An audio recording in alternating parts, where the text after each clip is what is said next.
অংগনবাড়ী কৰ্মী সহায়িকা আশা কৰ্মী ৰন্ধন কৰ্মচাৰীক কামত খটুৱাই আছে। নিৰ্মাণ শ্ৰমিকসকলৰ অৱস্থা আপোনালোকে লক্ষ্য কৰক। পৰহি ৰাতিপুৱা 5 বজালৈকে 24 ঘণ্টাৰ বাবে চকা বন্ধ থাকিব, 24 ঘণ্টাৰ বাবে কল কাৰখানাবিলাক বন্ধ থাকিব, 24 ঘণ্টাৰ বাবে সকলো চৰকাৰী আৰু বেচৰকাৰী উৎপাদন ক্ষেত্ৰবিলাক বন্ধ হৈ থাকিব লাগিব। এইটো হৈছে আমাৰ আহ্বান। নমস্কাৰ, আমি আকৌ আজি ফেচবুক লাইভত আহিছোঁ। 9 জুলাই কাইলৈ ধৰ্মঘট, দেশজোৰা ধৰ্মঘট। অসমতো ব্যাপক প্ৰস্তুতিৰ মাধ্যমেৰে 9 জুলাই কাইলৈ ধৰ্মঘট হ'বলৈ গৈ আছে।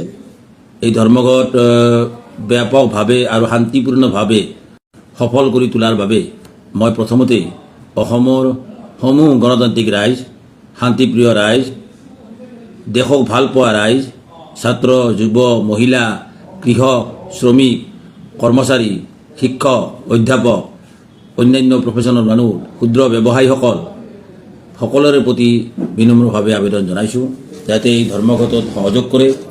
কিয়নো এই ধৰ্মঘট হ'বলৈ গৈ আছে কেন্দ্ৰৰ বিজেপি চৰকাৰখনৰ জনবিৰোধী কৰ্মকাণ্ডৰ বিৰুদ্ধে।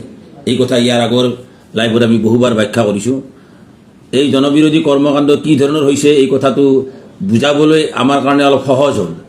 এইকাৰণে সহজ হ'ল যে যোৱাকালি আমাৰ কেন্দ্ৰীয় মন্ত্ৰী নীতিন গাডকাৰী ডাঙৰীয়াই স্পষ্টভাৱে ক'লে যে এই বিজেপি চৰকাৰৰ দিনত দৰিদ্ৰতা বাঢ়িছে, দুখীয়া মানুহৰ সংখ্যা বাঢ়িছে আৰু দেশৰ সম্পদসমূহ গৈ মুষ্টিমেয় কিছুসংখ্যক ধনী মানুহৰ মাজত ধন কুবেৰৰ হাতত কুক্ষিগত হৈছে। এইবিলাক কথা আমি কৈ থাকিলে আমাক বাওঁপন্থী বুলি এঘৰীয়া কৰিব খোজে। পিছে বাওঁপন্থীয়ে কিন্তু দেশপ্ৰেমৰ নামত জীৱন ত্যাগ কৰিব পাৰে, দেশপ্ৰেমৰ নামত সকলো জীৱনৰ সকলো সুখ স্বাচ্ছন্দ্য বাদ দিব পাৰে। বাওঁপন্থীৰ সেই উদাহৰণৰ সীমা সংখ্যা নাই।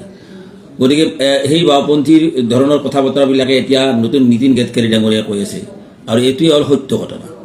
এতিয়া আমাৰ দেশৰ সকলো সম্পদ গৈ পেলাই বৃহৎ পুঁজিপতিৰ হাতত কুক্ষিগত হ'ব ধৰিছে, কুক্ষিগত হৈ আছে। কিন্তু আমাৰ কথাটো নহয়। কেন্দ্ৰীয় চৰকাৰৰ সংস্থাসমূহে, সমীক্ষক সংস্থাসমূহে প্ৰকাশ কৰা বিভিন্ন সংস্থাৰ যি তথ্য তাৰ পৰাই ওলাই পৰিছে এতিয়াও আমাৰ দেশৰ সমুদায় সম্পদৰ 77% ভাৰতবৰ্ষৰ যি 160টা বৃহৎ পুঁজিপতি গোষ্ঠী আছে তেওঁলোকৰ হাতত কেন্দ্ৰীভূত হৈছে। 4টা বৃহৎ পুঁজি কৰ্পৰেট গোষ্ঠীয়ে আমাৰ দেশখনৰ 40% সম্পদ এতিয়া নিয়ন্ত্ৰণ কৰে। আমাৰ কথা নহয়, মাত্ৰ 1% দেশৰ মুঠ জনসংখ্যাৰ 1% মানুহে দেশৰ মূল সম্পদৰ 40% নিয়ন্ত্ৰণ কৰে। তাৰ পৰাই অনুমান কৰিব পাৰি যে কি ধৰণে বৈষম্য বাঢ়িছে। আৰু অসমত আজি সেই অৱস্থা আমি প্ৰত্যেকে লক্ষ্য কৰিছোঁ। ক্ষুদ্ৰ ব্যৱসায়ীসকলক সোধক, তেওঁলোকৰ কাৰণে কিবা ভাল দিন আহিছে নেকি? সাধাৰণ শ্ৰমজীৱী মানুহ, কল কাৰখানাত কাম কৰা শ্ৰমিক, ঠেলা চালক, ৰিক্সা চালকৰ পৰা কথা বাদেই দিলোঁ বাৰু মই। কিন্তু অন্যান্য যিসকল নিম্ন আয়ৰ মানুহ আছে, ব্যক্তিগত খণ্ডত কাম কৰাই হওক বা চৰকাৰী খণ্ডতে কাম কৰা হওক, জীৱন ধাৰণৰ কি মজা পাইছে? যিমানখিনি আয় হয় তাতকৈ বহু বেছি তেওঁলোকে খৰচ কৰিব লাগে জীৱন ধাৰণৰ ক্ষেত্ৰত, যাৰ ফলত ধাৰত পোত যাই আছে মানুহ। ক'বলৈ লাজ কৰে, কিন্তু বিভিন্ন সংস্থাৰ পৰা ধাৰ লৈ পেলাই নিজৰ পৰিয়াল চলাব পৰা অৱস্থা হৈছে। বজাৰত উভৈনদী সামগ্ৰী, গতিকে ভোগবাদ এটা চলিছে, সাংঘাতিক ভোগবাদ। পুঁজিবাদী পদ্ধতিত, পুঁজিবাদী সমাজ ব্যৱস্থাত মানুহক ভোগবাদৰ পিলে লৈ যায়। এইটো হৈছে তেওঁলোকৰ চৰিত্ৰ, বৈশিষ্ট্য। আৰু সেইফালে ভোগবাদৰ ফালে গতি কৰিছে।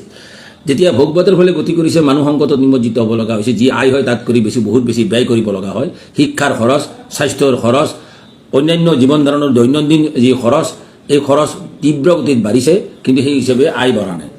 তাতকৈ ডাঙৰ কথা হৈছে কি, অসমত এনেকুৱা মানুহ কিছুমানক কামত খটুৱাই আছে ভাৰত চৰকাৰে বা ৰাজ্য চৰকাৰে, বিজেপি দলৰ 2 ডাবল ইঞ্জিনৰ চৰকাৰখনে মাত্ৰ 250 টকা হাজিৰা দি পেলাই চাহ বাগানৰ 12 লাখ বনোৱা কামত খটুৱাই আছে।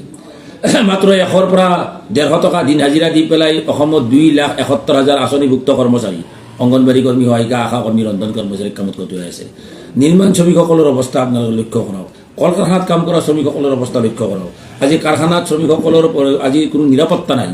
কিমানজন শ্ৰমিক যে মৰি থাকিল কাম কৰি থকা অৱস্থাত, তাৰ পৰিয়ালৰ চাওঁতা কোনো নাই, শ্ৰমিকসকলৰ চাবলৈ কোনো নাই।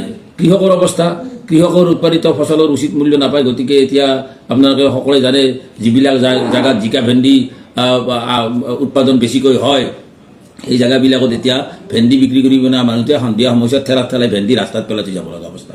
য'ত বেছিকৈ উৎপাদন হয়, পটল পেলাই থৈ গৈছে, বিলাহী পেলাই থৈ যাব লগা অৱস্থা। এইবিলাকৰ সংৰক্ষণৰ কোনো ব্যৱস্থা নাই।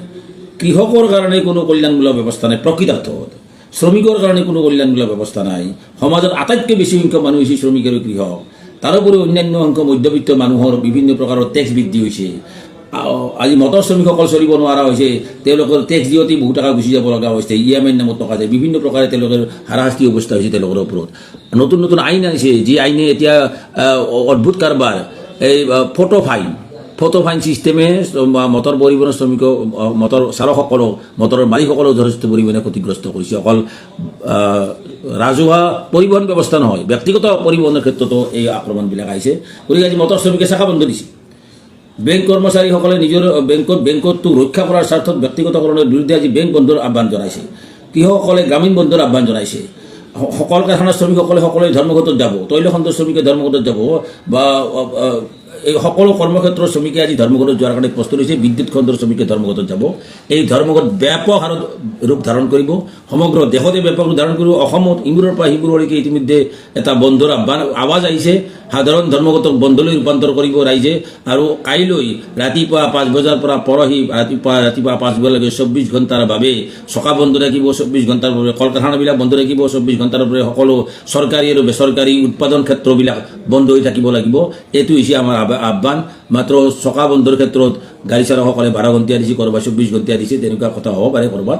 কিন্তু আমি আশা কৰিম যে এই ধৰ্মঘট ব্যাপকভাৱে সফল কৰি তোলাৰ মাজেৰে বিজেপি চৰকাৰখনৰ যি খণ্ডকাণ্ড, আজিৰ দিনটোত আটাইতকৈ নিৰ্মম ঘটনা কি যে উচ্ছেদ কৰিবলৈ যাই পেলাই মানুহৰ তাতে যি নিৰ্মম অত্যাচাৰ চলিছে মহিলাৰ ওপৰত, পুৰুষৰ শিশুৰ ওপৰত, এইবিলাক নিদাৰুণ ঘটনা। কোনোবা যদি সঁচা অৰ্থত বাংলাদেশী আছে তেতিয়াহ'লে সেই বাংলাদেশীক আইনগতভাৱে ধৰাণ বেলা কৰি এটা ভদ্ৰভাৱে তেওঁলোকক নি পেলাই পুছবাক কৰিথৈ আহক, আমাৰ কোনো আপত্তি কৰিব লগা একো নাই।